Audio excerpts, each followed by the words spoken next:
پھر دن ہوا پرانی رات کا، کرے سو شکر ہم خدا کی ذات کا، خدا کی ذات کا نیا پھر دن ہوا۔ آج کی آیت، میں اپنی کمان کو بادل میں رکھتا ہوں، وہ میرے اور زمین کے درمیان عہد کا نشان ہوگی۔ پیدائش 9 باب 13 آیت۔ عزیزو، پانی اپنی سطح ہموار رکھتا ہے، اس لیے وہ اونچائی سے نیچے کی طرف بہتا ہے۔ قدرت خدا کی، جب اس نے زمین کے اوپر پھیلے پانی کو یکجا کیا تو اس کو دریاؤں سمندروں تک محدود کر کے ایک حد مقرر کر دی، جو آج تک اپنے خالق کے حکم کی پابند ہے۔ شاید ہم یہ سوچتے ہیں کہ پانی کے طوفان تو آتے رہتے ہیں۔ بالکل ٹھیک، دنیا بھر میں کئی جگہوں پر پانی کے طوفان موسمی تبدیلیوں کے سبب آتے اور بڑی تباہی لاتے ہیں۔ املاک تباہ، بڑے بڑے درخت اکھڑ جاتے ہیں، گاڑیاں بہہ جاتی ہیں، پل اور ڈیم ٹوٹ جاتے ہیں اور کئی انسانی جانیں ضائع ہو جاتی ہیں، اور نہ جانے کیا کیا۔ یہ سب کچھ اپنی جگہ ٹھیک، مگر یاد رہے کہ قادر مطلق خدا کی مرضی کے بغیر جہاں ایک پتا نہیں ہلتا وہاں کسی طوفان کی کیا مجال۔ عزیزو، ہزاروں سال پہلے کلام مقدس میں ایک ایسے ہی پانی کے بڑے طوفان کا ذکر ہے جو نوح کے دور میں آیا، جو اب تک کی تاریخ کا واحد طوفان ہے، جو نہ اب تک آیا نہ رہتی دنیا تک آئے گا۔ یہ کسی موسمی تبدیلی کا باعث نہیں، بلکہ کلام مقدس کے مطابق روئے زمین پر انسانی بدی، ظلم اور جبر بے انتہا بڑھ گیا۔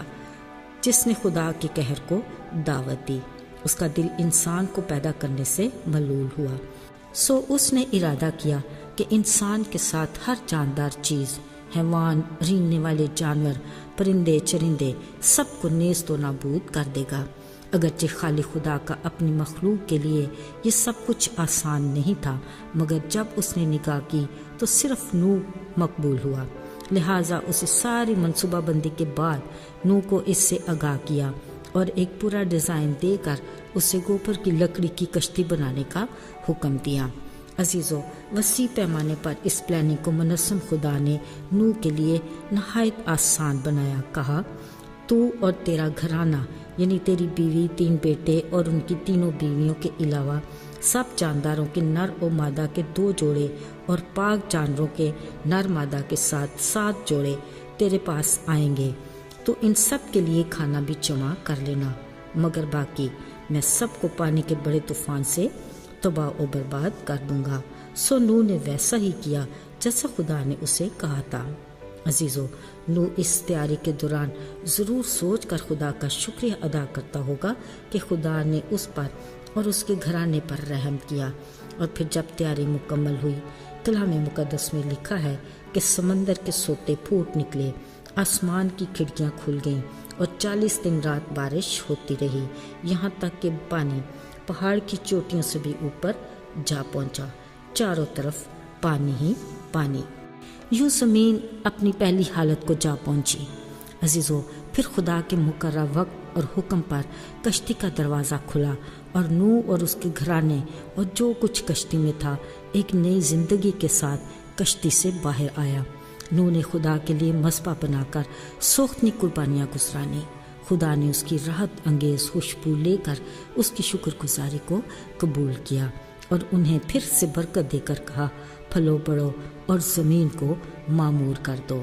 ان سب کے ساتھ خدا نے سوچا انسان کا دل کے خیال لڑک پن سے ہی برے ہیں، سو میں زمین پر کسی جاندار کو تباہ کرنے کے لیے پھر کبھی پانی کا طوفان نہیں لاؤں گا۔ لہٰذا اس نے انسان کے ساتھ ایک عہد باندھا اور کہا، میں اس عہد کا نشان ایک کمان کی صورت میں بادلوں میں رکھوں گا تاکہ اپنے ابدی عہد کو یاد رکھوں۔ عزیزو، یہ وہی قوس قزح ہے جو بارش کے بعد دھوپ نکلنے پر 7 رنگوں کی کمان بناتے آسمان پر نمودار ہوتی ہے، تو اس بات کا ثبوت ہے کہ رحیم و مہربان خدا آج بھی اپنے عہد پر قائم ہے۔ عزیزو، وہ تو اپنی ذات میں بے مثال ہے، پر کیا بنی نوع انسان نے اس بڑی آفت سے کچھ سیکھا؟ اگر صدق کے دل سے اپنی زندگی کی ڈگر پر غور کریں تو اندازہ ہوگا کہ اب کے دور میں ہمارے معاشرے کو کس حد تک اصلاح کی ضرورت ہے۔ شکر خدا کا کہ اس کا کلام ہماری رہنمائی بھی کرتا ہے اور انجانے خطروں سے بھی بچاتا ہے، بشرطے ہم احتیاط کر کے عمل کریں اور کلام کی روشنی میں چلیں تو ہم ٹھوکر کھا کر گرنے سے بچ سکتے ہیں۔ وہی ہماری آس اور امید ہے۔ ہمیشہ اچھے کی امید رکھتے ہوئے آگے بڑھیں۔ یاد رہے کہ دشوار راستوں کی منزل ہمیشہ خوبصورت ہوتی ہے۔ آئیے دعا کریں۔ ہمارے آسمانی باپ، تو کس قدر مہربان ہے۔ اگرچہ ہم نافرمان بھیڑ کی طرح تیرے گلا کو چھوڑ کر اپنی راہ پر چلتا پسند کرتے ہیں اور خطروں میں گر جاتے ہیں، پر تو اپنی محبت میں ہمیں ہر بار معاف کر کے واپس لے آتا ہے۔ یسوع کے نام میں آمین۔